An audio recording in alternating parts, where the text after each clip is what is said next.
What's up, Trek Nation? Welcome back to After the Snap. It's me, Tasha Pierce. I'm here. Hey. Now, full disclosure, it probably looks a little darker in here today. I don't know if it's coming across to you. Man, I've been having these migraines. I'm not about to complain about it. We got some great Trek to talk about. But before we jump into the Trek side of things or this episode, this whole thing it wouldn't even be here if it wasn't Trek. Are you crazy? But we got to talk about the Oscars last week. Star Trek Discovery's Emperor JoJo brings home an Oscar. So what did that say about the people who did the casting for Star Trek Discovery all the way back in season 1, where we got Captain Georgiou / Emperor Georgiou? A1 casting, right? Okay, so while I am extremely happy for Michelle Yeoh for multiple reasons that I'll get into as I talk about this, it does bring up the discussion of, now that she is like Hollywood's it girl, will we be seeing the what was it, Section 31 show? And I'm extremely excited for this show, and we might still get it. We might not. Let me know what you guys think. Angus, not only are you here, you're on time. What's up, sir? So yeah, let me know what you think. You think we'll be getting it? Look, this episode kind of brings it all full circle, even with that type of question. Because if you remember, way back in the way back, all the way back, just take yourself way back to the Next Generation, where we were introduced to Ensign Ro, and then Ensign Ro became, a kind of recurring guest on the Next Generation, and so she was so well loved that they were going to build a show around Ensign Ro, Michelle Forbes' character. That show was Deep Space Nine. Now, when Michelle Forbes, when Michelle Forbes pulled out of that, if everybody said, "Oh well, it's all done," we would not have gotten some of what I consider the best Star Trek to date. Deep Space Nine, save the first season, probably was spectacular without Michelle Forbes. We actually got a Nana visitor as well. Yeah, I'm almost in ready to agree with you, Clarice. A Michelle Yeoh led show is toast. But if we were to still get this Section 31 show and give the supporting people a chance to shine and have her, as we've seen Ensign Ro, or now Commander Ro, do, make an appearance, and we don't have to kill Georgiou off. She could come back and forth as Michelle Yeoh pleases. Now, Michelle Yeoh, being the it girl, is going to be pretty busy for the next, from what I can see, 5 years. She's got, of course, we're going to hear her voice in Transformers later on this summer. We got A Haunting in Venice, The Brother's Son, the Tiger's Apprentice, Avatar 3, 4, and 5, Wicked. So Michelle Yeoh is going to be busy.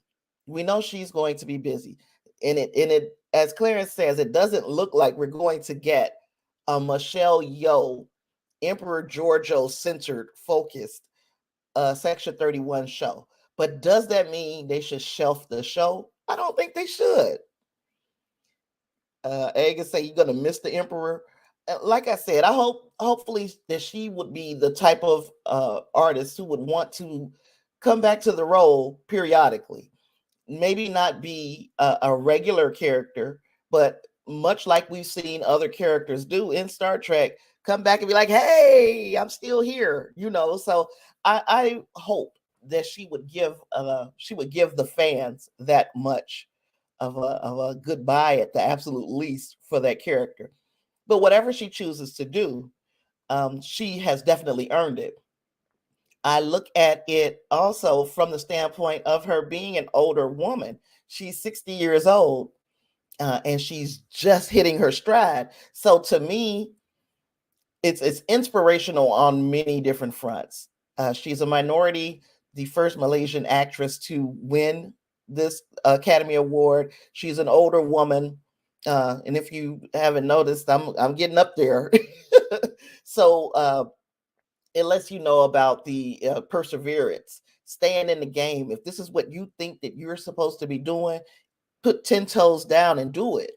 So those things I take away, and also the fact that Star Trek Discovery knew what they were doing. They picked a gem in Michelle Yeoh, and I'm very proud of her. Uh, Claire says his big question would be when on the timeline. If they are smart, they would try to segue things from Picard to that Section 31. I think it should stay in that area of the timeline. I really do. I don't think we should go back uh to before Strange New Worlds, or even contemporary with Strange New Worlds. If they were going to talk about building Section 31 and then moving forward from there, then okay, maybe. But I think you start to bookend yourself when you put yourself in that timeline, in that time frame. Of course, you could always put Section 31 the beginning years, and then Section 31 X years. We could do it in multiple timelines over multiple seasons. But I think, in my opinion, it would be, especially since we've got this changeling thing going on already with Star Trek Picard. I think that that's a good place to put a Section 31 show. In fact, it would show why Section 31 is necessary. Of course, they're supposed to be still active in this Star Trek Picard season 3 timeline. I'm not sure they've been doing a very good job because things have still went down that shouldn't have gone down. But here we are, and I think them maybe becoming more ruthless, more Mossad, more CIA. E- After the genocide and Deep Space Nine, I didn't think it could get worse. But here we are. We are in a position where the entire uh, uh, superior, what do you call it, chain of command in Starfleet could potentially be compromised. But we gonna get there. Angus said first saw her in Super Cop, fell in love, and she has been for busy. I'll say she has gotten work over the years, and I'm looking at her filmography, and it's a long one. But the idea that she couldn't carry a movie anymore, she would have to be a supporting character in the movie, came as she got older, and I'm glad that she's shattering those myths. Her, Jamie Lee Curtis, Angela Bassett, these are women of a particular age where most people say, okay, it's time for them to just start playing grandmamas. And these are women who can still hold their own with their contemporary male actors like Tom Cruise. There's never a question about whether or not Tom Cruise could headline an action movie, and he's 60 years old. So there has to stop being that divide between the sexes where men are still able to do this when they're in their 60s, 70s. We got Harrison Ford headlining an action movie. God. But then women need to start sitting down and start knitting at a certain age. I am so proud of Michelle Yeoh, and I don't want to make this the Michelle Yeoh show, but we really could. we're gonna get into we're gonna get into imposters after I pick these couple of characters up. I mean, these couple of comments up here. Angus says Section 31 needs Kovich. That would be splendid if we could find a way to blend it all together. To and this is something that Clarence has brought up periodically. We got our Discovery crew so far in the future that it makes it really hard to ever think that we'll see these characters again. And unless they are able to bring them back and fit them in the timeline where everybody else is, we might have to say goodbye. Uh, Angela was robbed. Angus says Angela was robbed. And look, I liked both movies, Black Panther, Wakanda Forever, and I loved Everything Everywhere All at Once as well. But Jamie Lee Curtis's character was not as central to things as Angela Bassett's character was in Wakanda Forever, and that is why I felt like Angela Bassett should have won that uh, Academy Award. Yep, Yo still kicks ass. Yes, she does. Whoop your ass, take your name. Speaking of whooping ass and taking names, I'm about to get into spoilers because we had somebody whooping ass and taking and not even caring about your name in Star Trek Picard season 3 episode 5 Imposters this week. Another stellar episode. I think that that there was a stumble for me. Now I know most people don't feel this way. I felt this way about episode 3. There was a bit of a stumble in that episode. Moving forward, 4 and 5 have been near perfection, and I enjoyed the first two as well. So let's get into it. Let's get into it, shall we? Okay, so I guess go back here. I didn't even think about that, Angus. It doesn't have to be David Cronenberg. It could be someone else. Why not a younger Kovich, but still looks the same because he's ageless and old? That is a good idea to instead of making it that particular Kovich, he could be a Kovich who is a time hopper. Now we're getting into a whole different a whole different show, but it could work. I could see how that would work. So yeah, I'll sign up for Kovich being on being part of a Section 31 show. Let's see here. There was a lot to go over, and by that, I like to look at spoilers and the such. Not spoilers. I like to look for little signs and symbols and secrets in these episodes. And there were not a lot, even though they showed that big ass screen with all of these different parts of the investigation of Roe. I couldn't see much of it. So if you had better luck than I did seeing some of those things, I do have a couple of things. But let's talk about this episode first. The Imposters. Caught by Starfleet and facing court-martial. Paranoia grows as Picard struggles to uncover whether a prodigal crewman from his past has returned as an ally or an enemy hell-bent on destroying them all. When I heard the description, the two words that jumped out, and I know if you saw my review, you've already seen this, but prodigal crewman leaped out at me. And if you are unfamiliar with the parable, the biblical parable of the prodigal son. It was a rich man. He had children. One of his sons wanted to go out in the world and fight and find his own way, and things didn't work out. And that son returned home, and the father, when he came home, the father was so happy. He welcomed him back with open arms. It was even, the moral of the story is, even when you turn your back on your father is always right there waiting for you and will be happy that you made the decision to come back. So prodigal crewman, what crewman was like a child to Picard and left and went out in the world to forge their own way and may come back? And that is the way I thought about who that might be. And the only person I could come up with was Rolaren. And spoiler alert, before I go any further, spoiler alert, I was correct. It was Rolaren. But before we get there, so no, not Barkley. And the reason why, it was two reasons why, and I didn't want to say this out loud. There were a couple of reasons why I did not think it was going to be Barkley. Reason number one is Barkley was still around and still doing Starfleet things in Voyager. So he didn't leave Picard in a lurch.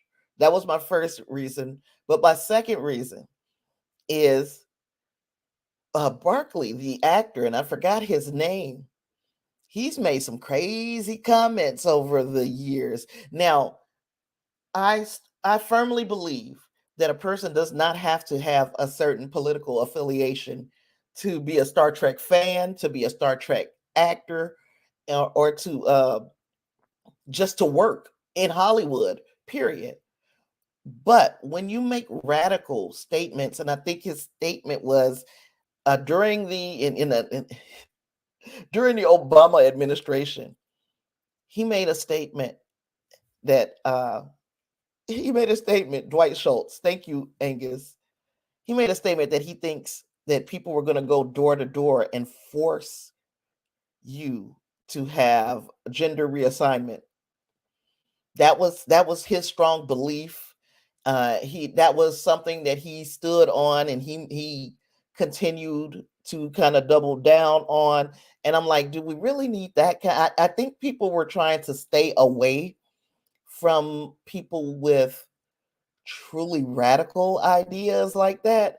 And I think that is why Star Trek said we need to stay away from Dwight Schultz. He is right now a bit divisive. He'll forever be Murdoch from A-Team for you. And I didn't even remember that was the same guy. I did not remember that was the same guy. So yeah, I love him as Barkley. And there are some people, within the fandom who say, "Oh, I can't watch any episode with him in it anymore because he said that." He's not him in that show. He's Barkley, and Barkley might feel a whole lot different about gender reassignment and everything else. So separate the art from the artist sometimes. Sometimes. Uh, Long before we heard anything about this crazy thought that Dwight Schultz had, he was Barkley. And Barkley, what, but that don't mean that they wanted to bring him back and divide the fandom that's already we've already got a little bit of issues in the house. We don't need to bring somebody else crazy in. Death of the artist. No, let's not kill artists, because like I said it before, or maybe even all of us, I maybe can speak for everyone in this world when I say that if you go far enough back in my history, you're going to find some crazy stuff that I have said, some crazy things that I have done, things that I am not proud of, that if that were ever to come to the light of day, I can explain away that I'm now X amount of years older and my thought processes have changed. But if we don't leave room for growth or forgiveness, then who are we? What are we? But that was me going off on a tangent. We had Jack bring his butt on the bridge of the ship, dressed in a Starfleet uniform, and just pick off everybody on the bridge. And of course, we knew as soon as we saw it that it was one of his crazy visions. I hope we all knew that before the vines kicked in. But Esmar said something. She said, "I know what you are." So this is one of the big questions of the season so far. What is Jack? What is he? So theories abound, right? Everybody has something that they are thinking of. And one of the big ones this week has been these red eyes. Oh, red eyes. Goldacott had red eyes when he was possessed by the Paul Wraith. Who else has red eyes in Star Trek? And I can't think of anyone except for the one red receptacle of a Borg. And and this is, of course, I'm telling you guys which way I'm leaning by this. If this is an organic Borg, would he have one red eye or would he have two? Because if we remember what Locutus looked like, and I, of course, didn't load a picture of Locutus, but he had that one light eye. Would his offspring have 2 red eyes? It's a question. It's a fair question, but also the Paul Rafe thing is fair. There have been these visions. The visions are similar to those that Cisco had from the prophets. Could he be getting similar visions from Paul Rafe's? The problem I have with Paul Rafe is that now we got to explain. We got to explain some deep lore. We've got to go into the Bajoran religion. And we have to explain that. And it's easy to assume that everybody that's watching Picard season 3 knows about that. But some people did not watch Deep Space Nine. So if they didn't, to get a full understanding of who the Paul Rafes and the prophets are, there would have to be a ton of exposition. In 5 episodes. We got 5 episodes left, and we're trying to introduce at least 3 more characters, no, at least 4 more characters. Even though Marina Sirtis has been there, she hasn't been active. So we have Marina Sirtis. We need Troy, Geordi, Lore, Moriarty. We know we're getting those 4 characters. We're gonna introduce those characters and the Paul Rafes.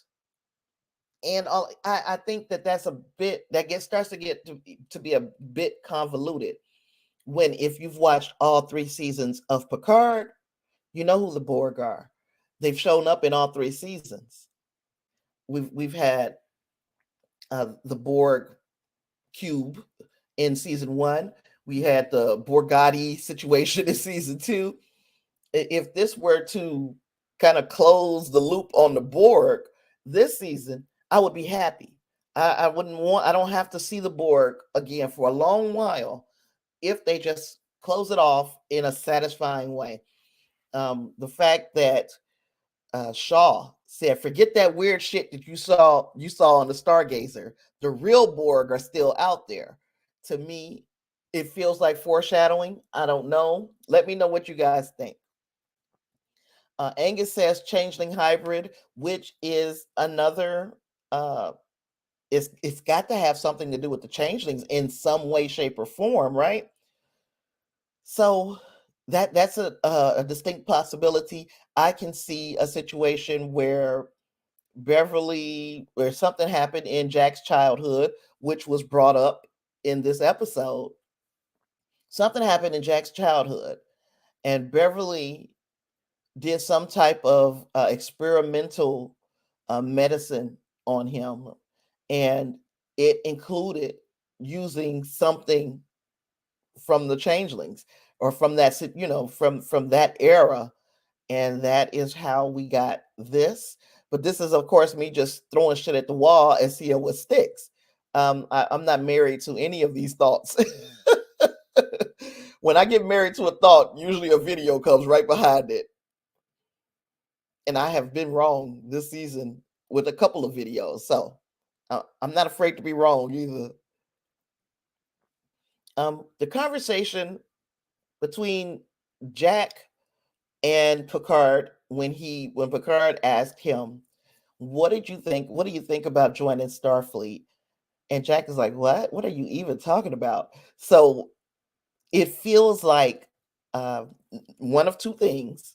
The thing number 1, it feels like Picard is saying, I want you to be part of my family. See, I remember, if everybody is reading that scene correctly from the last episode, I remember him now asking me about what about life outside of Starfleet. And I said, Starfleet is the only family I need. So now I'm going to invite him to be in my family, Starfleet. And also, it's a kind of it's kind of turning on its head what he did with Ro. With Ro, he pushed. With Jack, when Jack said no, he kind of pulled back and he knew to walk away. He hadn't even seen Ro yet. So maybe this is a little bit of growth in Picard. Let me see what Clarence has. Clarence says, I feel like he may have been kidnapped or abducted Area 51 style. That is something else. Yeah. So, like, he went to school in London. Does that mean that Beverly was there with him all the time, or is that just when he went to school there? You can just jump off of a transporter and be wherever you want to be in Federation in the Federation timeline. You can go wherever. It's a quick transporter ride, right? Which means that she wasn't with them all the time. He could have been picked off. He could have been had something done to him experimentally by someone outside of Starfleet, outside of his mama. So yeah, that's something I look at that as a distinct possibility that they picked him off and he doesn't remember it. He wiped his memory, and then he becomes the Winter Soldier. Something clicks, and he becomes like this sleeper agent. So yeah, it is definitely something that we should consider, that he was abducted. But yes, going back to the Picard thing, he invited his son into his family, and I thought that was if that's the way it should have been read, I thought that was a nice a nice thing, a nice way for him to acknowledge that, look, I said some stuff back then. I didn't realize it was you, but now I'm telling you, not only do I acknowledge you as my son, I want you to be part of this thing that's so much and it means so much to me. And Jack said, I don't think so. And I'm only thinking Jack is saying he doesn't think so because he knows that at some point he gonna flip out in the Starfleet uniform and kill everybody. And he really doesn't want to go there. Um, Earth has transporter booths on every corner. On every corner, I don't think they have transporter booths on every corner, but I have seen even all the way back in Deep Space Nine, you can beam from New Orleans to San Francisco in moments, and that was in Deep Space Nine. So now I would imagine that you could just hop into a transporter and go anywhere, and with any in any span of time. Let's see. This is also the conversation where Beverly tells Picard that she wants to examine that changeling's body. And I don't know why that was so funny to me. She wants to examine the body to see how they got around the transporter, because the transporter is now fitted with these internal imaging scans, and that is supposed to keep changelings from transporting aboard a ship or anywhere, because you're supposed to be able to see. It also makes me think they made a big deal out of showing, and I think that was in episode 2. They made a big deal out of showing Picard, Riker, and Jack beam aboard the Titan. And even looking at that, I'm looking at it like, okay, that's all human. After once we found out that there were changelings in play, you go back and you look at them beam aboard and you see, oh, all three of them are okay. But that doesn't necessarily mean that they're okay, because the transporter is not reading these things right now. So that was a big thing to me, that Beverly, again, working behind the scenes, but she is figuring out big parts of this plot. Clarence says Tilly from Discovery did something similar. She went to school in another country. Yeah, they just beam all everywhere. I don't know. I wouldn't say that. I wouldn't know if they had a booth on every corner like telephone booths used to be. Hopefully, you're not so young that you don't remember what a telephone booth was. But telephone booths used to be everywhere. I'm not going to go as far as to say transporter booths are everywhere, but they could be. Um, what else? So yeah, so Beverly behind the scenes does her thing, finds out there's a lot more to these changelings. Now we get back up with Worfiella. I accidentally called him Worfy in my video. So Worfiella, however you want to look at it. This part of the episode slowed things down for me.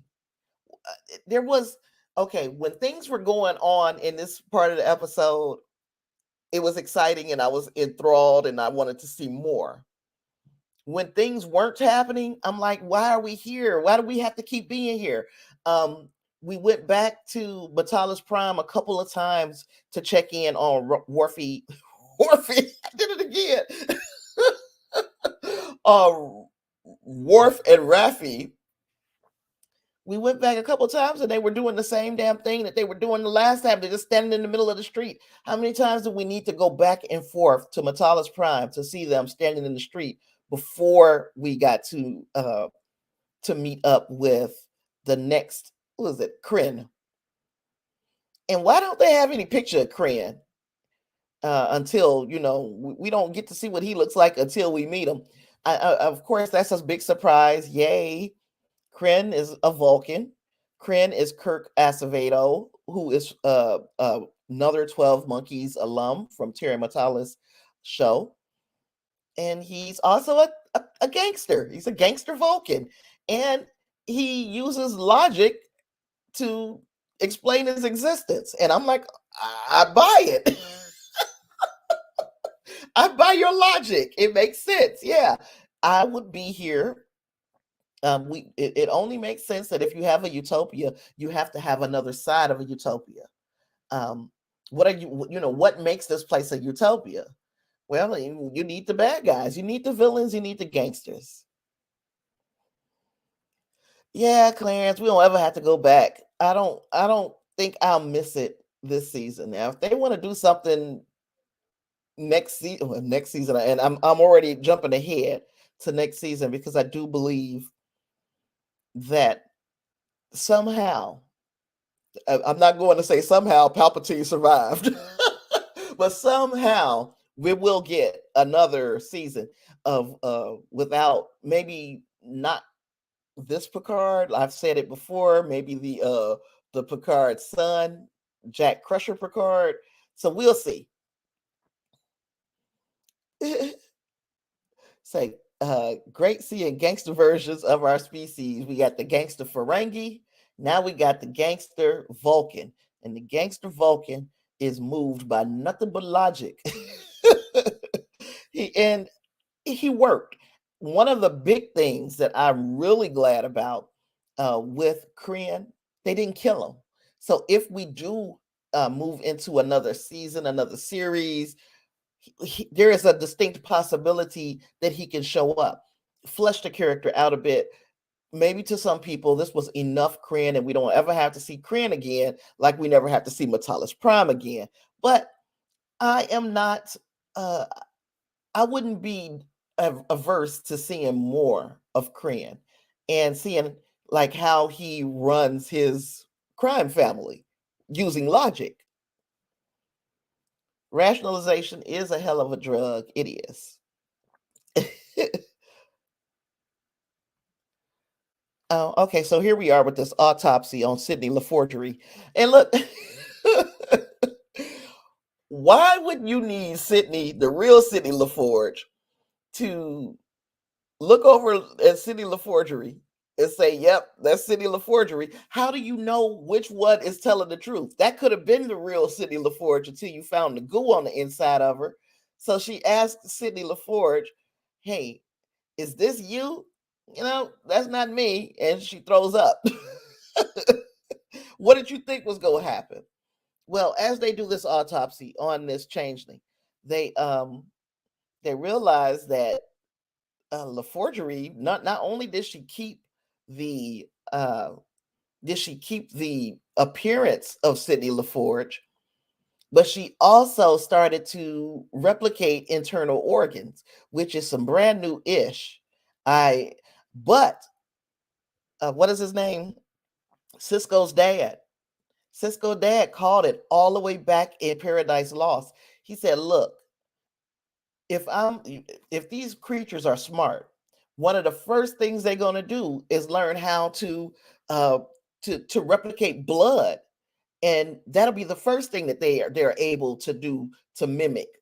And whenever you want some blood, you give them a blood test and they'll pass it because they've learned that's the way that's what you're going to use to look for them.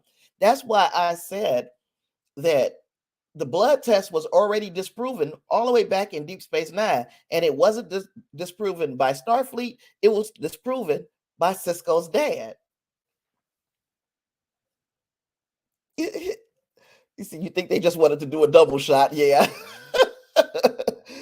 Also, another thing that I've noticed, and you can tell what's been done in shoots, first shoots and reshoots, because one thing they did not try to do is keep Sydney LaForge's hair the same.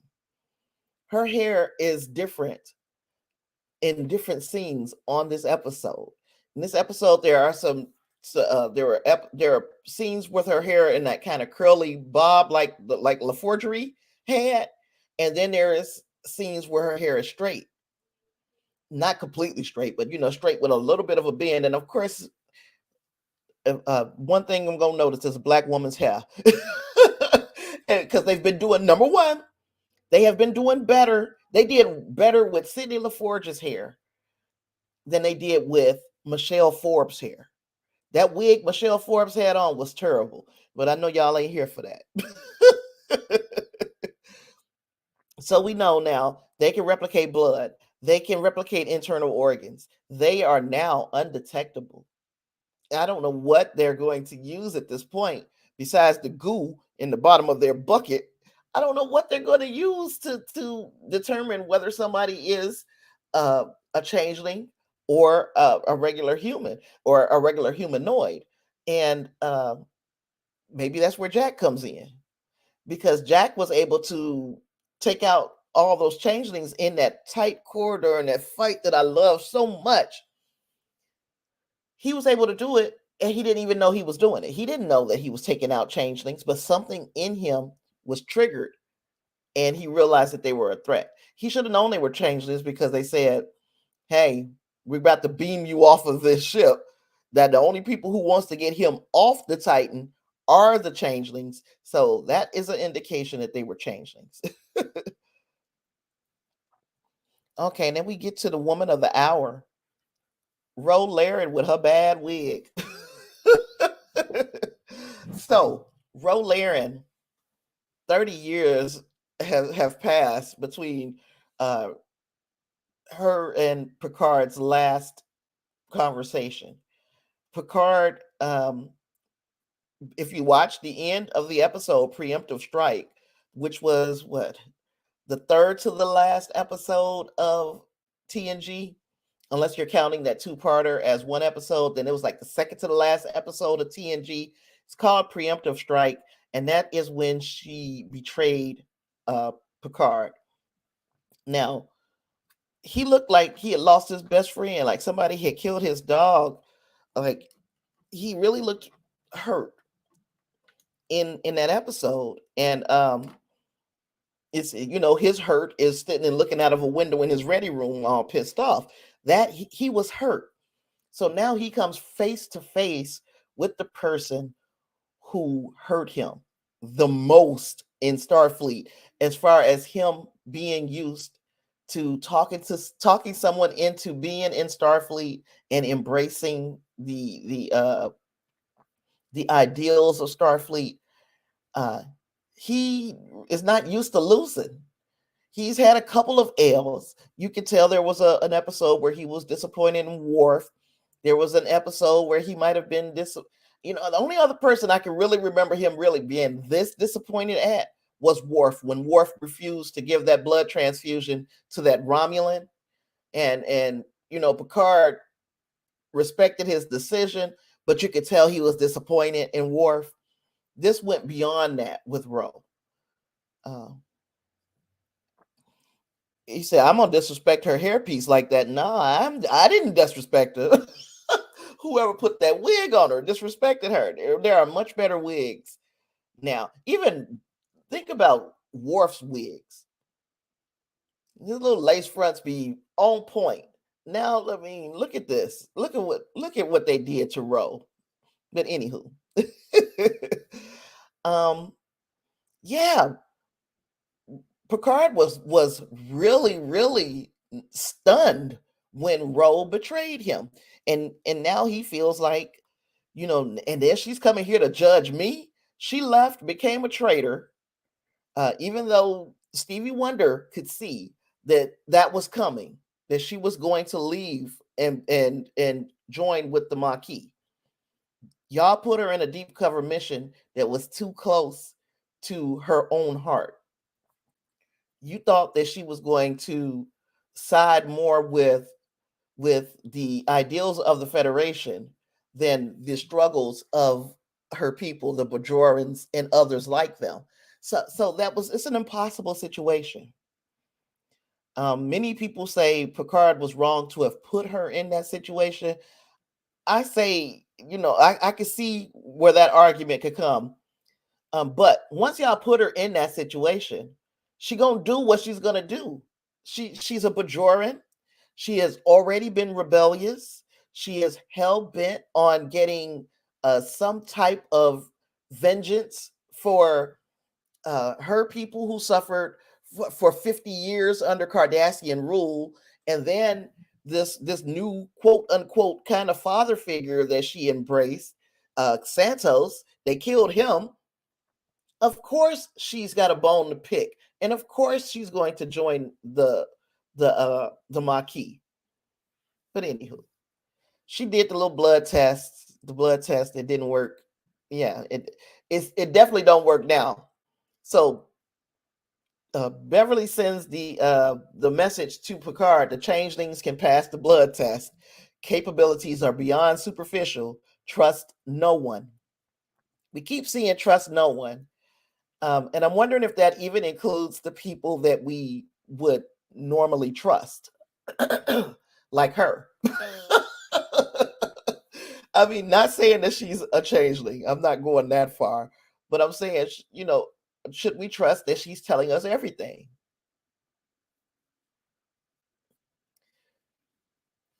Who dated Thomas Riker? Ro?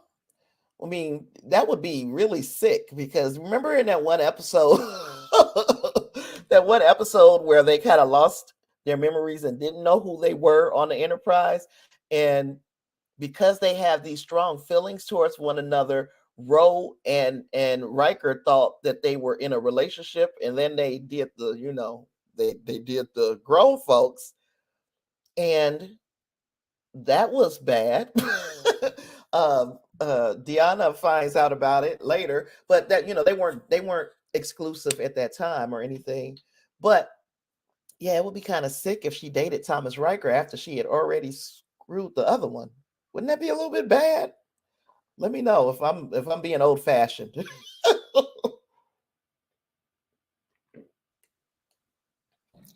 Okay. So yeah, something tells me that Bev knows a little bit more than what she's letting on. I'm not 100% sure that she has intentionally done something, but now that she's starting to see these patterns of what's going on with these changelings and what's going on with her son, it looks to me like she might know a little bit more than she's letting on. Okay, now these changelings that were obviously changelings when they boarded the ship with Ro. Who, by the way, they made me feel a little squeamish by coming over on that shuttle. That was before Beverly had told us that things had changed and you can't tell a changeling from a transport or whatever. But it also made me think, didn't Bashir for months stay on, he was kidnapped and his doppelganger was on Deep Space Nine just doing all his job and everything. And he was never caught. He was on the ship for months. It seems like, yeah. He was on the ship for quite a while. And he was doing all of Bashir's job duties and everything, and nobody knew. And he used the transporter in that amount of time. So I'm even wondering if the transporter can tell the difference between a changeling and a regular human. I mean, we know they can now with their internal imaging scans, but even before they got the internal imaging scans, they weren't able to tell We had Martok running around, the fake Martok, fake Garwan. We had all of those fake people running around, and they was taking transporters and doing all kinds of stuff, and nothing was catching them. But of course, I'm thinking a little bit too hard about this stuff. I'm going too deep. Claire says, if this is a Starfleet wide issue, I'd bet that, or is there any chance of them wrapping this up in 5 episodes? We gonna see. We gonna see. We just have to see. I didn't think it would be a chance. It seems like too much of a story to be wrapped up in 5 hours. But whatever the case, we know whatever the big thing that's going to happen is going to happen on Frontier Day. So maybe the last 2 episodes will be that. And just like, let's hurry up and wrap this up. And I mean, I hope not hurry up and wrap it up. Let's wrap it up. Hurry up and wrap it up implies that you're going to get some shit like you got last season. Hurry up and wrap it up. This hopefully had more thought put into it. I hope. We gotta we gotta kill the mother changeling. Lord have mercy. I mean, because they are borrowing an awful lot from the conspiracy episode. Why wouldn't it be? I hope not. Let's hope not. I hope not. But when the changelings hopped onto the Titans from the Intrepid, which was a beautiful ship, by the way, you see how the size difference between the Intrepid and the Titan, you know, once you start to see these ships up against one another, you start to realize the scale of these things. And I don't know, maybe other people have already been hip to the scale. To me, I'm like, good Lord, that's a big old ship. And then I felt the same way when we put the Helios next to the Titan. Like, Lord, that's a big ship. Titan looked like small potatoes next to the Intrepid. But anywho, they jump on the Titan, and they have the picture of Jack. Jack even looks different in each one. Hey there, David. Jack even looks different in each one of his mugshot pictures. Let me see if I make it a little bit bigger so you can see what I'm talking about. Now he looks the same, you know, it's still Jack. I don't know, you know, it could be age. You know, men, everybody's faces change, but men's faces go through different phases during adolescence and young adulthood. So maybe that's just it.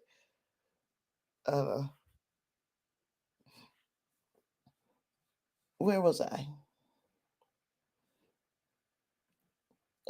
We've been going about 45 minutes, and my voice is trying to give. It's this allergy season. It's all allergy season. I've been having migraines, stopped up nose, sore throat. Anywho, and we back on Matalas Prime. I just had to come back here for a second so we can talk about Worf and Raffi and the fight to the death. So when they had their fight to the death, was anybody concerned that Worf was not going to make it out of this situation? Because I'm going to tell you, of course, you know, I wasn't, and I'm pretty sure most people who watched the trailer know that we're going to see Worf. We're going to see Worf and Picard together. So unless they were trying to really throw us off, they weren't going to kill Worf here. We find out that Worf is Batman. Worf, you you say you hated the bait and switch. I mean, we had to know. We knew it was coming, and you know, I keep calling. I don't know what to call Worf. I think the first time I called him Worf. What is it, Worf Wick? And now this time I'm calling him Bat Worf because the symbolism, everything about it, kind of reminded me of a Batman move. But oh, thank you, David. As soon as Mother Nature stopped kicking my butt with trees and pollen, I'll be okay. So she stabbed him for real. Like, now again, we got to see the funny side of Worf, because he was like, I've learned to stop my breathing till it's almost imperceptible. It's almost imperceptible. I am losing much blood. So yeah, he was really hurt. And yeah, they got the information they needed. That's the end all be all of it. Is they didn't kill Krinn, which I was very happy about, and they got the information that they needed, which is they were given a switch or a key that will help them get past the sophisticated AI that is guarding Daystrom Station. Now, it's a couple of things that we need to think about. Daystrom Station is not Daystrom Institute on Earth. So there's the Daystrom Institute on Earth. There's the Daystrom Station that is someplace out in space. That seems to me to be where they are headed, is Daystrom Station. And if they go to Daystrom Station and it's out there floating, it's one of those space stations. Duh, that's why they call it station. What sophisticated AI do we think is guarding the Daystrom Station? And I've got ideas. My ideas are as such: Lore or Moriarty. Now, the question is, which one would be the one guarding the station, and which one would be the key to use to get in the station, to get around the AI? And I'm starting to think, and of course, this is a video, but this is a video that's coming Tuesday. And if between now and Tuesday somebody changes my mind, I got a second video planned. So I feel like Lore will be guarding the station, and that they have used Moriarty to get around Lore. Now, the question is, how would they know that Moriarty was created to be a foil for Data? Because if Data and Lore are pretty similar, except for Lore's proclivity towards evil, then Moriarty would be the one thing that can get around Lore's sophisticated artificial intelligence.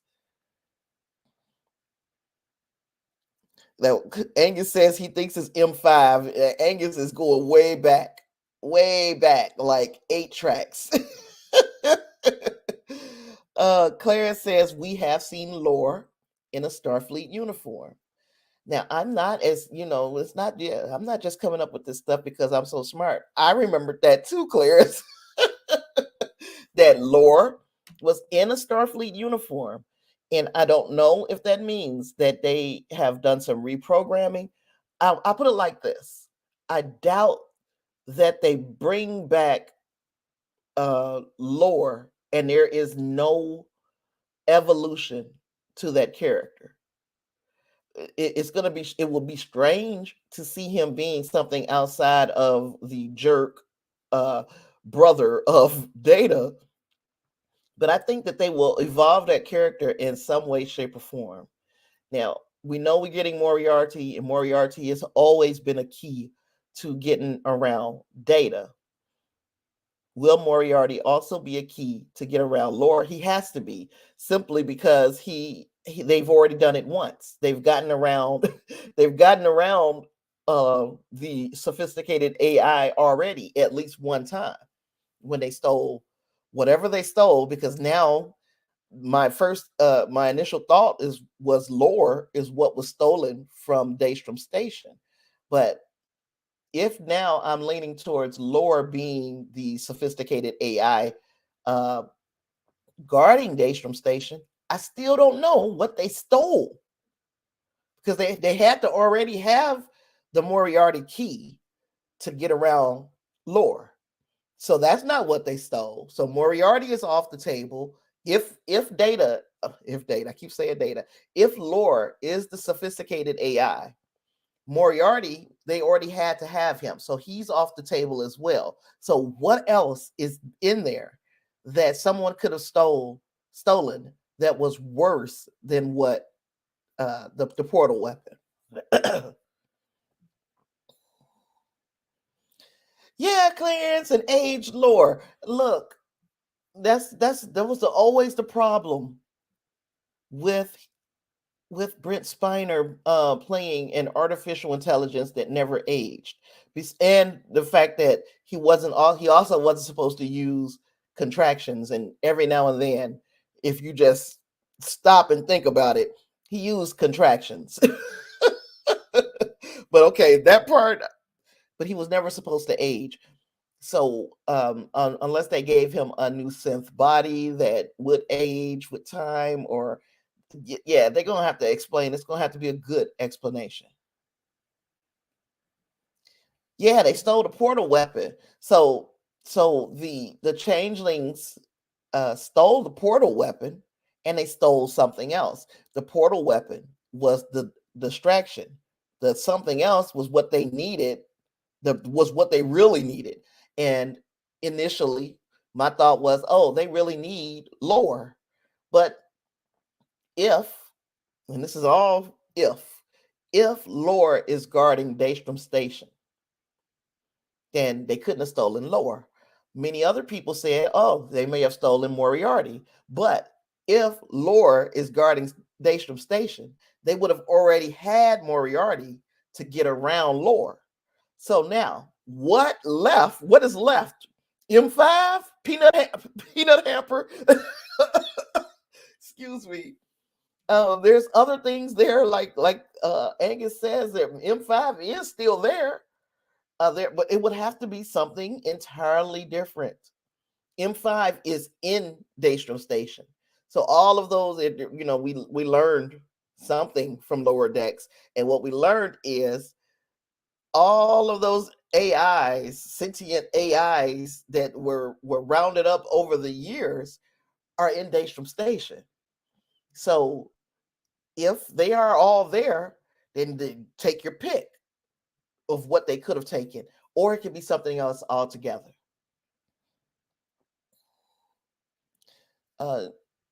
David says Laura sounds like he could be behind a lot of shenanigans, and that is why I think he won't be. I think he'll be working on the right side. It's really easy to keep lore evil, and it doesn't. It's there's nothing interesting about lore being evil, but if we see the lore being kind of good, now that would be an interesting way to to introduce Brent Spiner and lore, and possibly data, because and I guess I'm gonna have to find my slide for that. I'll find it.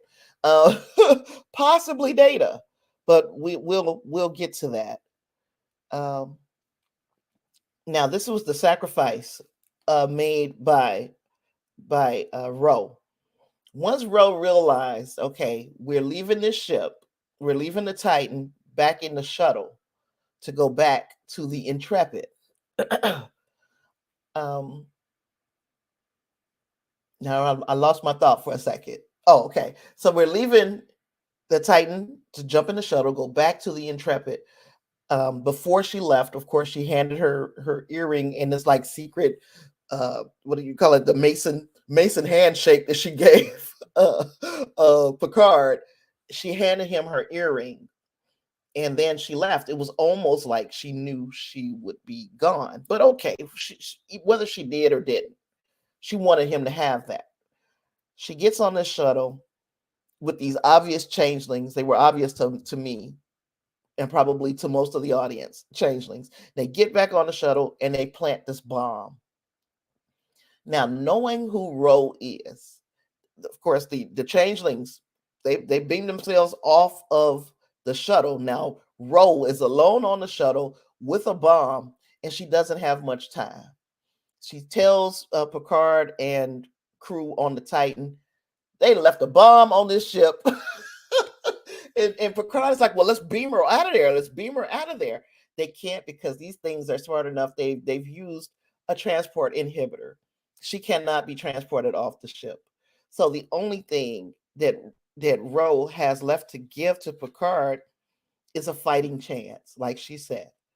Now, this to me is her leaning on her skills as a terrorist because one thing we know, they're not just going to die. If they feel like they're going to die, they're going to do something that will cripple the enemy first. And that is what she did. She leaned back, it seems, on her time in the Maquis, and she realized I have to cripple the enemy first, and the enemy would be the Intrepid. And when she flew her shuttle into the nacelle of the Intrepid, it was a full circle moment. Her time as a terrorist brought Picard more time. You get what I'm saying? It was, to me, it's poetic, you know. Let's see. Claire said, what do we think of the possibility of changelings working with the rogue synths? We know synths were undetectable. I didn't even give it any consideration. I didn't think about that. It could very well be that the rogue synths, were they really rogue though, or was that the Romulans acting out? Or are you talking about the ones from the other planet? I know what you're talking about. I never thought about that. Will they bring that back in? It's hard to say that whether they're going to go back into that toy box, but they should, because then that would make things neat. It's not bringing in an entire new faction of characters to explain and all this stuff. If you've watched all 4 or all 3 seasons of Picard, you would know that storyline, and it would be an interesting way to bring them together. Because that once changeling in episode 2 said, and I'm paraphrasing here, he said he's working when Worf asked him who was he working with, he said with like-minded souls who hate the Federation. Now that could be I'm working with like-minded changelings, or it could be the changelings are working with someone else like-minded who hate you guys. So could we could be talking about a whole lot of different groups of people moving through the last 5 episodes here. But to keep it clean, who have they already mentioned? Who have we already heard name dropped? And the only group besides the changelings and the Borg have been the Romulans. When they mentioned in episode 1, was it, that the Romulans, there was a Romulan woman who was killed by her father 210 days prior. That is the only other. Those are 3 things, and 3 species, and they have all been dropped: the Romulans, the changelings, and the Borg. I think they've been ruled out. I that was my theory a few weeks ago, Angus. The bugs that take over people. Now, if we are to believe Terry Matalas, he said no. He said because and he had a reason. Oh, because the host would get killed. If they killed the bug, they would kill the host. And there were some hosts that they didn't want to die. That is what he said. Yeah, most likely Romulan. Now, and I know that they got to be coming, right? Romulans have got to be coming. They've been mentioned. So, what the hell? What does that? So now that we know that, even it seems like the Federation news has been compromised, because if you listen to those news reports that's been playing in the background, it's all propaganda. They big up in this Frontier Day, and whatever the propaganda type story, what the changelings want out there, that's what's being reported. So what if 210 days ago this person wasn't killed? Because that it's all propaganda. Um, I have to iron that thought process out a little bit more. If you guys know what I'm talking about, excuse me. If you guys know what I'm talking about, uh, uh, tell me what you think about that in the comments. There has been some Federation news that we've heard played in the background, maybe in just a couple of times, but each time they have been talking about those events, and it all sounds like bullshit now. Now that we know that everything has pretty much been tainted by the changeling.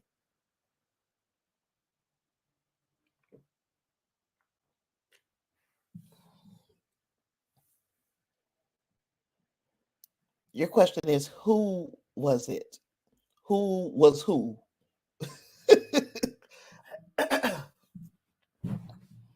Who was who? Oh, who was the person that was killed by the father 210 days prior? Okay, I can't understand why they would bring that up if it wasn't Sailor.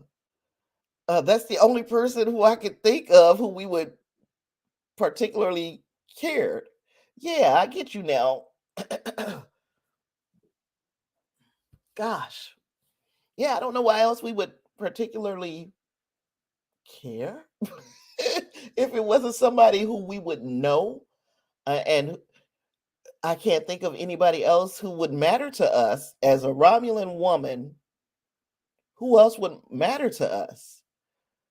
Unless unless somebody would get, well, no, because that was we talking 200 days. Yeah, I don't know who that could be besides, Sela. The time traveling, soul eating aliens from Time's Arrow. I don't even remember the aliens. I don't remember these aliens. But I can guarantee well, no, I won't say guarantee.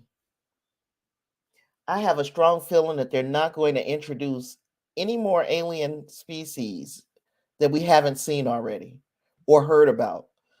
And that includes the ones who I thought. I thought about the Alachi. I thought about the the conspiracy aliens. Um, we got 5 episodes, and like I said, we got a lot of story to wrap up, and I can't imagine introducing another species that you have to give a lot of background and exposition to. And this is me thinking from a storyteller's point of view. As a storyteller, the first act of this movie, this 10-part movie, the first act was the first 3 episodes. That is all your setup right there. Now we got to start getting payoff, big payoff in 4, 5, and 6, and then the culmination in 7, 8, and 9. Introducing more aliens in 4, 5, and 6 is not serving the story. It is not definitely not serving the first act of the story. So that's the way I'm looking at it. Uh, Edibles help with congestion. I haven't had an edible in months. I don't have I'm not in the financial position to spend some money on some edibles. But if anybody would like to donate, if anybody would like to donate, I'm accepting donations. You can give me a super chat. You can send it to my Cash App because yeah, I'll be a happier camper. Claire said it's really the last big card to play as far as TNG characters. Yeah, I can't think of another person who would uh, serve the story. Big card, like you say, the queen. You got to play a queen somewhere. Um, I can't think of anybody else besides her. And you make hard candy and gummies. You need to go ahead and make me some gummies. Delta 8s. Uh, speaking of which, I'm glad you said that, sir, because I think I had a cough drop, a bag of cough drops It's just a matter of what I did with them. They were sitting right here. Also, Ashton cleared my table off earlier today. He just knocked everything off. He was really excited to finally catch me slipping. So there's that. Okay. So yeah, she hit that there in the cell. Um, and we see where the Intrepid was hit. The Intrepid was powering up weapons still, though. And the Intrepid was still going to uh, force a surrender from the Titan. And fortunately, they were able to get the warp drive back online and warp away right as the Intrepid released those torpedoes. It was a scary little moment. I didn't know what was going to happen. Yes, I did. I knew they would get away. And the Intrepid was in no position, thanks to Ro, to limp after them. So that was good. That was good for now. I don't know what I was saying. Oh, about the TNG characters, Clarence. What Clarence brought up. It's the last big card to play as far as TNG characters go. Yeah, and even though it's an unnecessary card, we don't really need to see her, but many people are going to want to. Thank you, Angus. You are so kind. I am almost to some edibles. But yeah, what was I gonna say? I lost my train of thought again. It's oh, they don't have to play it, but so many people are going to want to know what happened with her. So why not tie that storyline off as well if we are getting to the end of telling these stories? Tie that one off and make it neat like everything else. Because Ro was a big one. I got a strong feeling that one of our legacy characters won't make it out of this. Does anybody else feel that way? And I got my guess. My guess for who won't make it out is Beverly. Now, I don't know why I'm feeling that way. Do I feel like she's the most expendable character? No, but I feel like if anybody is going to go, it's going to be her. And it will, at the end of the season, force a relationship between Picard and his son. We shall see. I hope not. I do want Beverly to make it. Don't think that I want her to die. I don't. And now we got Jack Wick. This is when Jack Wick went into action. This surprised me. I wasn't expecting him to be a sleeper, whatever. He's either a sleeper Borg, a sleeper Changeling. He's a sleeper something. But he got activated, and he went completely batshit in that hallway. That to me was a fantastic choreographed fight. Even though it was only a few seconds, he took out 4 changelings in that hallway, um, and didn't even know they were changelings. Now, that takes us back to there's something in Jack that is able to recognize who is who. And even thinking back to Michelle Forbes' character, Ro, leaving the Titan on the shuttle, and then her fake security guards, the changelings, beamed back to the Titan. Does that mean we have uh, more changelings in the transporter room? Because anybody else would ask, why are y'all back? Why did you guys beam back? And she's still on that shuttle. So there would have to either be some really dumb people in the transporter room, some really dead people in the transporter room, or some changelings. Um, and the fact that Jack went into that transporter room and saw vines all over the place. Uh, Again, does that mean that he is seeing that there have been changelings in there? All of this is like just it's adding to the intrigue. And then this thing with him being some kind of sleeper agent just boosted that thing up even more. Um, he completely dismantled that group of changelings. And we got a better look. Oh, and I don't think I got the door. Silly me. I'm gonna have to pull up a separate picture of the door. We got a better look at that door. And to me, that door looks like a door that could be in anybody's bedroom right now. Um, it doesn't look like and I'll have to look again to be 100% sure. It doesn't look like it is a like industrial type door, like for an industrial building, or it doesn't look like it's a door for an office. It really looks like a house door. And when Clarence and I were joking in the Discord, and by the way, if you have not joined our Discord, please, link is in the first comment on this chat. Join the Discord. Red carpet has been rolled out. We were joking. Jack Wick, yep. But we were joking that I really hope that they're not about to drag Picard's mama out from behind that door. Picard's mama, if you behind that door, stay there. Stay there. Unless we gonna find out, hey, Picard's mama was actually this all along. And I'm not gonna be okay with that. I'm not gonna be okay with that at all. So if you behind that door, Picard's mama, because I can't think of your name right now, stay behind the door.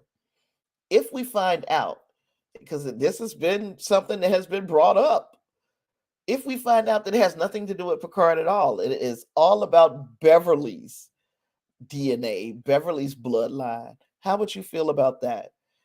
Because she got some funky stuff going on in her bloodline too, with the ghosts, and y'all know the stuff that she went through. And then she had Wesley become a traveler. Yeah, she has some funkiness going on in her bloodline as well. So could it be the fact that both of these bloodlines combined, just like Picard's mama was a changeling, you know? That would be, if they want me to be pissed off at the fact that I am so excited going into the 6th episode, if they want to piss me off at the end, make Picard's mama a changeling. That's the way you'll do it. I will get mad. I will probably trash my whole little studio over here. Yes, Jack Wick. Oh, and then there was the earring that was given to Picard. And then all of this wealth of information that I cannot see any of it. I can't see none of it, and it's pissing me off. Because if you look over right hand side, I think that's the Enterprise, that ship.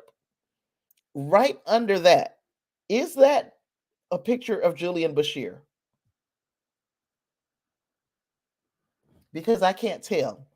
And it could very well be that I want it to be Julian Bashir as part of this information here. Yeah, me too, Clarence. We're almost past the preview episodes that other reviewers got to see, except for those few that got to see the entire season. But I'm not going to talk about that too much, because that kind of pisses me off.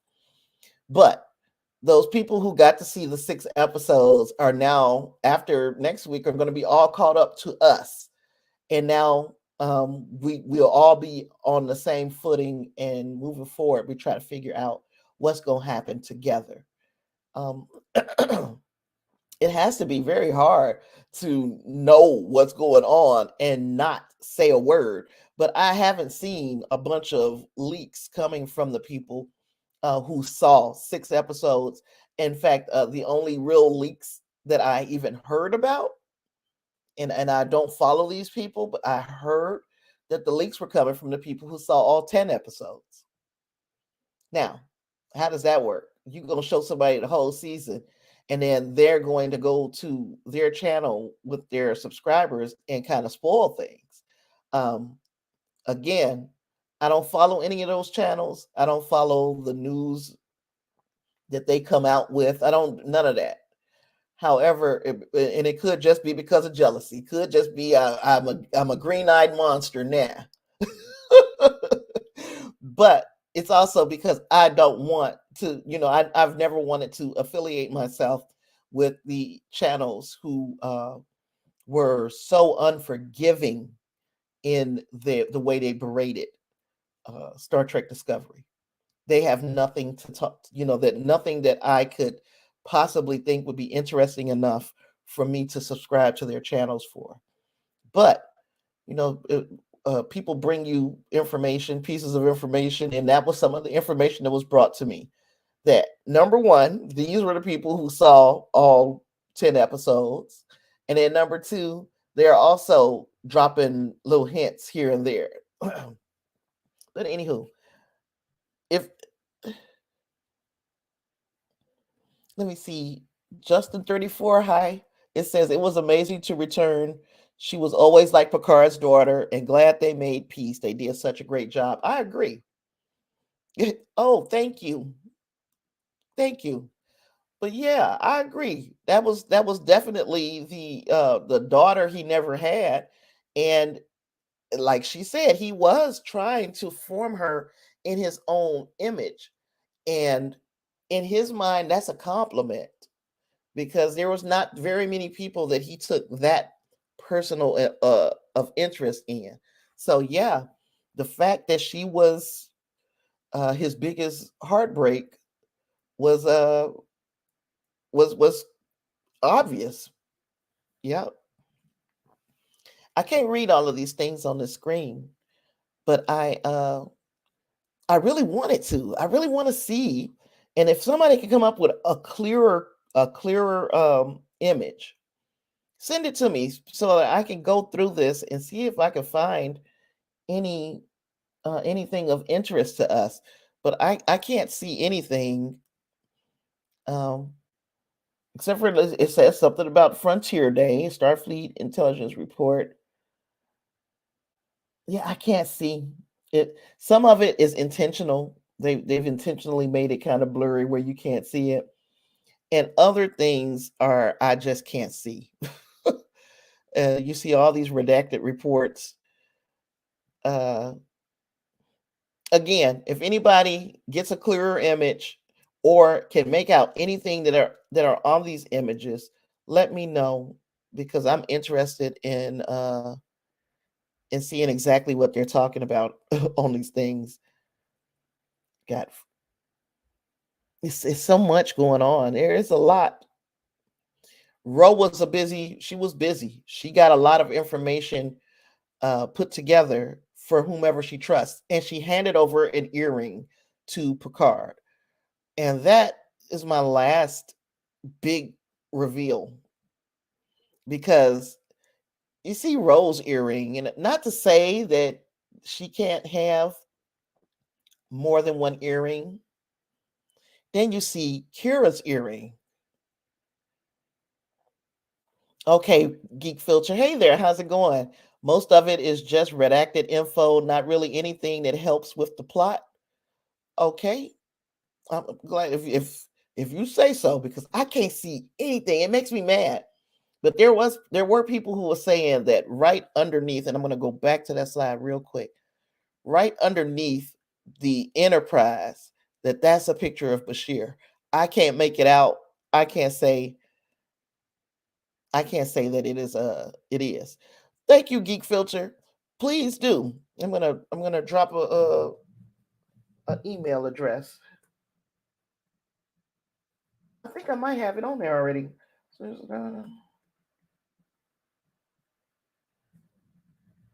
that you can send it someplace clean and not all jumbled up with all the rest of my emails.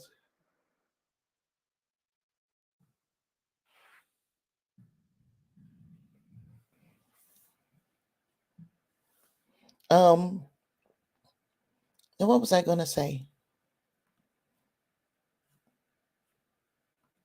Oh, these earrings. Look at the earrings.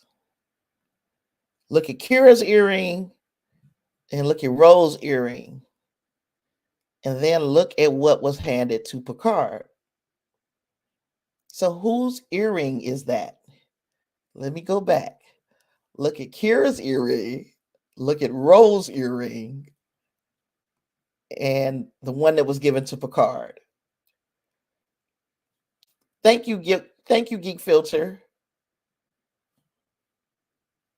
Now, I don't know if, because I thought these earrings were like, you know whose earring that is just by looking at it, right? And that looks like Kira's earring. It looks nothing. You remember there are episodes of Deep Space Nine where a person would come on the station with an earring, and Kira could look at that earring and tell whose it was. So I don't know if the earring is more or less an identifier or if it is just part of their heritage to have an earring in that ear, or is it a certain earring? But if we're looking at for certain earrings, this earring is not the same as Rose. It is the same as Kira's. So there are two characters who I think would be perfect to kind of just add to the plot. Just do it, and that's Bashir and Kira. And I would love to see O'Brien as well.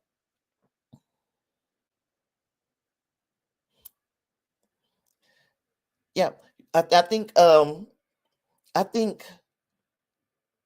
Picard also did. He sees something in Raffi as well. That's why he's not ready. He wasn't ready to just toss her aside. And when he sought out somebody that he could trust and who would go on this mission with him in season one, that he sought out Raffi. He could have sought out anybody.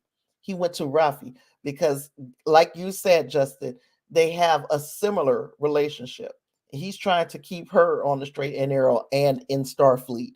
So yeah, he definitely has an affinity, a similar affinity for Raffi.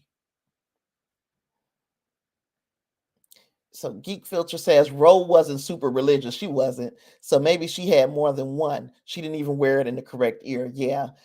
I think they say she wore it in that ear so that people wouldn't try to read her paw. Oh, your paw is strong. She like, nah, because I'm not. She got to the point where she embraced her heritage again, but she didn't embrace the religion again. So yes, that is a good point. Kira, on the other hand, yeah, Kira was all about her, all about her religion. So, if we were to get a Deep Space Nine couple of cameos, it would be I would love to see Kira, Bashir, and was the other one I just said O'Brien. And O'Brien would make perfect sense because he was part of both crews. So O'Brien above everybody. Also, 5 episodes in, we heard Janeway's name mentioned 3 times. And like I said in my video, once you mention it, I expect her to to pop in like Candyman. You'd have said her name 3 times. She has to show up. If they say her name one more time, they owe me a Janeway cameo. And I'm going to call them on it if they don't.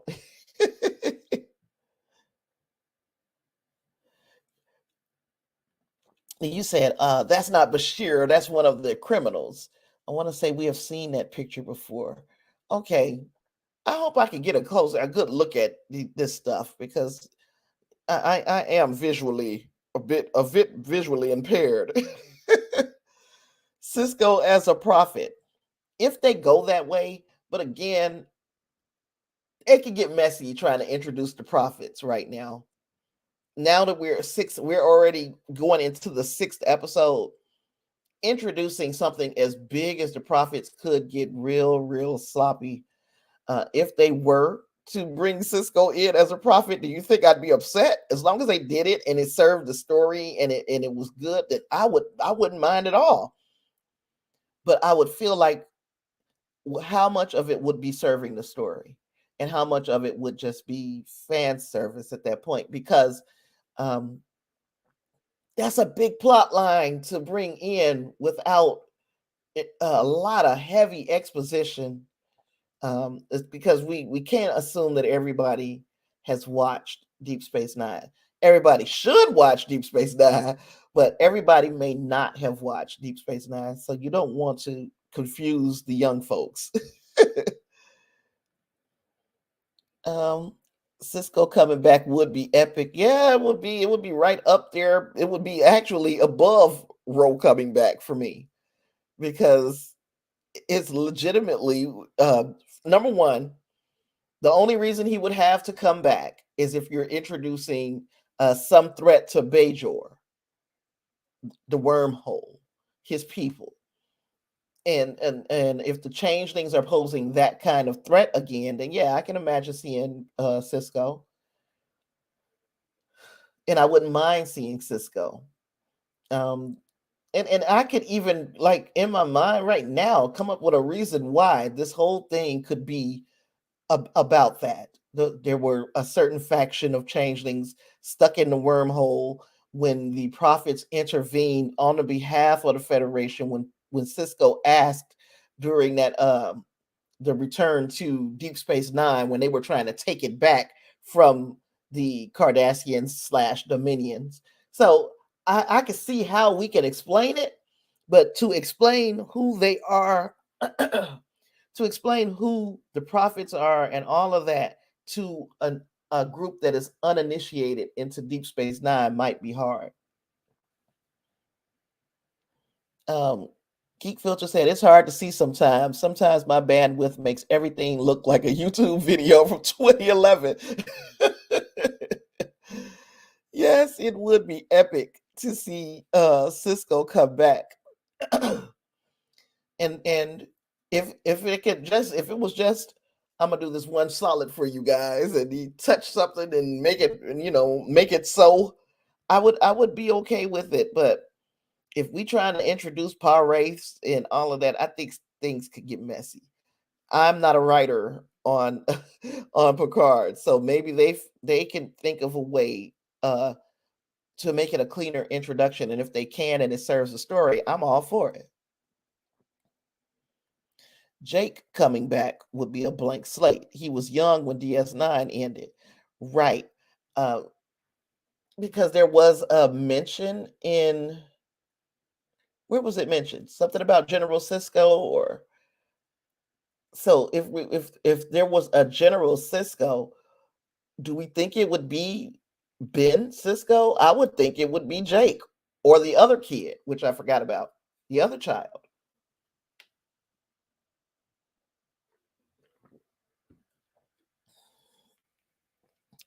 You really want to see Tamalak? I got to even look this character up. I don't even remember who Tamalak was.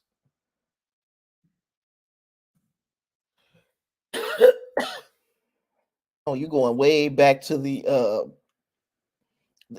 and I do know who that was. I don't know why, the Romulan commander. I mean, shoot, he's still around. He's somebody who is available to come back. And again, we're going, if we're going into a Romulan direction, if we are digging more in the TNG toy box of characters, he's there. It would make sense. It may serve the story, which would be fantastic. The biggest thing that I'm afraid of is um, bringing in something and it being a lackluster cameo and or a lackluster plot line. And we've only got 4 episodes to round out everything. So what are we doing next? Is my big question. Where are we going next?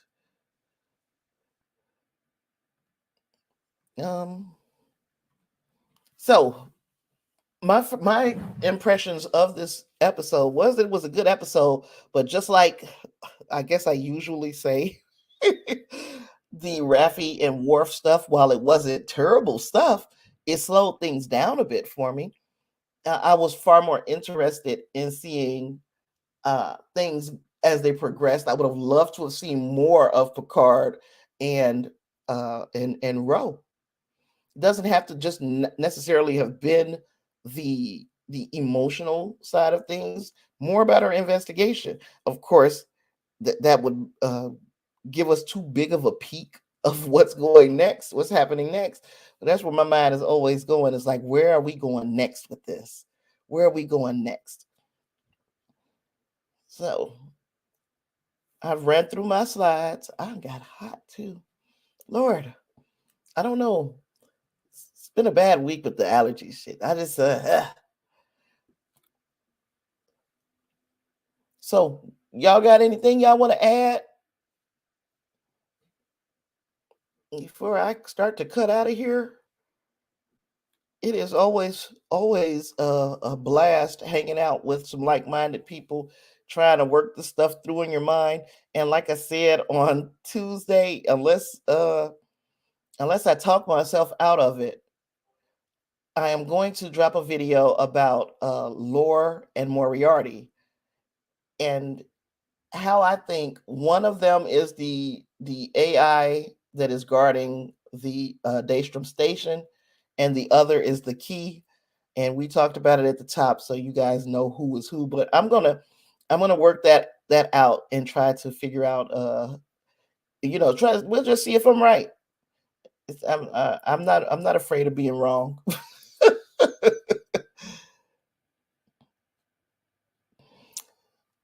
Yeah. Now, one thing about this whole Jack thing, because Clarence says he's still thinking about what's so special about Jack. Hopefully, we'll know more next week. Yeah, this has been teased long enough. Now we saw the first 3 episodes. We knew there's something. In the next 3 episodes, we see that there is uh some kind of a sleeper agent inside of Jack. Jack is being controlled and manipulated by someone or something. Who or what, we don't know. It's time to start paying that off a bit so we can help Jack, because I feel sorry for Jack. Jack doesn't have any clue why he did the things that he did in that corridor, or how he did them. So Jack needs answers, and we do too. I think Beverly has some of them. I think she has 1 or 2 of them. You said, quick question. If Hollow Janeway couldn't fit on a data chip, isn't it unlikely Moriarty could fit on one? My thought was about that prodigy was that they didn't have time to download all of her. I didn't think it was because that she couldn't fit. It's that they were already short on time. She had already kind of grown her she had already grown her program a little bit, and it wouldn't be a quick fit. It wouldn't be, it would have taken too much time. That's the way I understood it. I could have understood that wrong, because Moriarty spent a lot of time on the data chip, didn't he? That Oh, you're welcome, Justin. Thank you. And David says, what if Jack is section 31? I mean, Jack is what, 20 something years old, 23? The way they say it in that one episode, 23, 24, even though it seems like he should only be 20. But okay, I'm going to roll with what they say. They say 23, 24. That would be a bit young for a section 31. But he could be section 31 and not know it. I'm still leaning. I kind of like. I haven't leaned one way or another, but I really like what Clarence said, that at some point Jack was abducted, like alien abduction, and something was done to him, and then he was put back.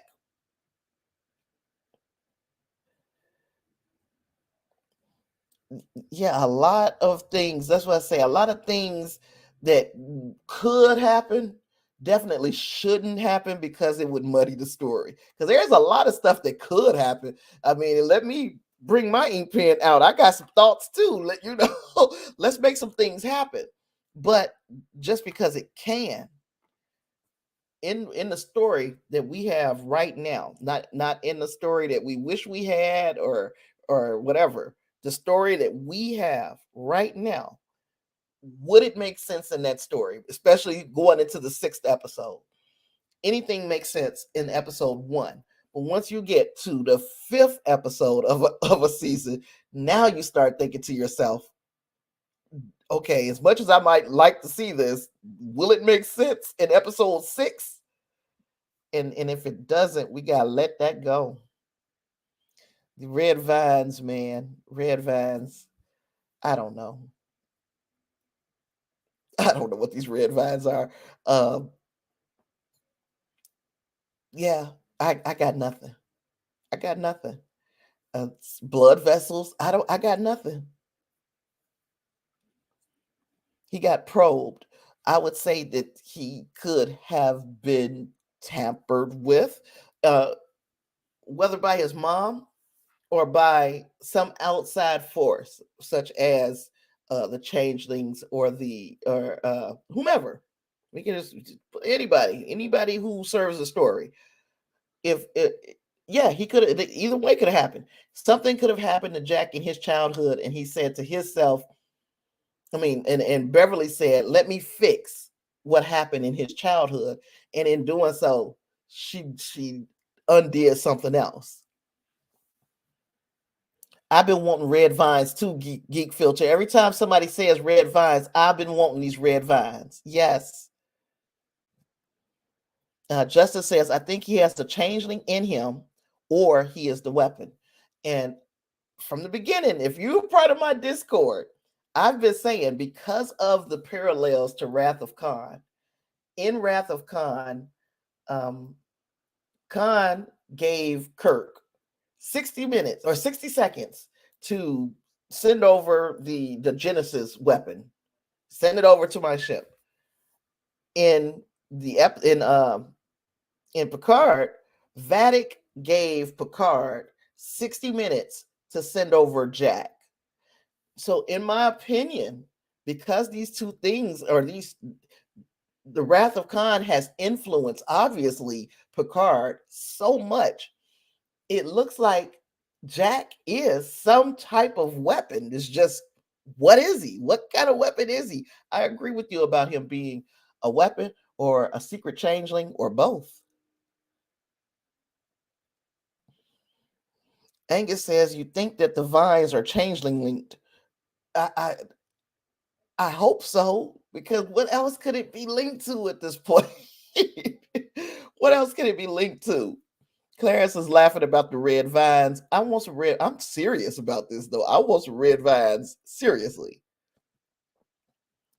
Yeah. The voices keep saying, find us and connect us. And look, I don't know what that means outside of changelings and Borg. Borg, the Borg connection with the hive mind and the changeling connection with the Great Link. Those are two things, those are two species that I can think of, and both of them would be heavily uh, involved in this season of Picard.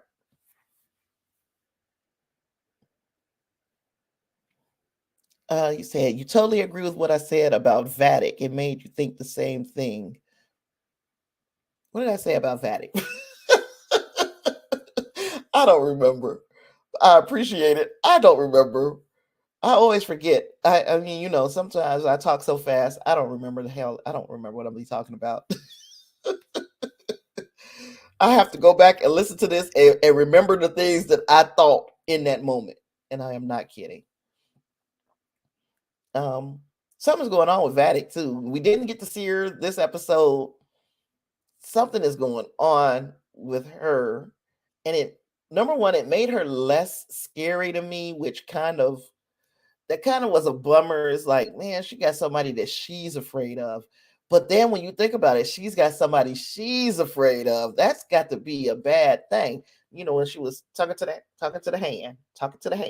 So I feel like she's being I feel like she's being manipulated into doing what she's doing. Oh, yeah. Yeah, that Wrath of Khan 60 minutes and that Wrath of Khan 60 seconds and then that Jack 60 minutes. I've been saying that since I heard it. I'm like, that right there is indicating that Jack could be a weapon. And it's not like a weapon like the new Genesis thing wasn't like a weapon. It was a torpedo, but it was supposed to bring life to a planet, right? A desolate planet. So maybe he's not a destructive weapon, but it seems like he's a weapon. Right now, that's where I'm leaning with what he is. And especially Esmar said, I know what you are. What is Jack? Is Jack a weapon? I think so. I'm in agreement with you, Justin.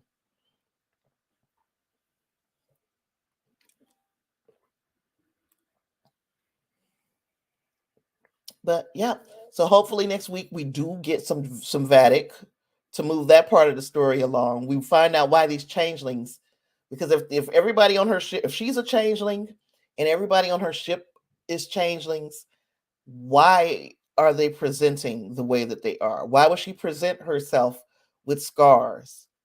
Why would the henchmen wear these masks and these robes and the such? Why is that a thing? So I need answers on that. And I think we'll get it. I think we'll get it next week. And then the last 4 episodes would be heading on down into the home stretch of trying to resolve some of this stuff. So look for my video on Tuesday about Moriarty and lore. Support the channel where you can by subscribing, sharing, liking. That helps. Every little bit helps. Even just being here and commenting and in the chat and having a chat with me, that all helps. So, yep, I appreciate you all for being here. Thank you. Thank you, Angus, again for the super chat. I appreciate that. Everybody else, thank you for your wonderful additions to the conversation. And I will see you in the next one. Live long and prosper.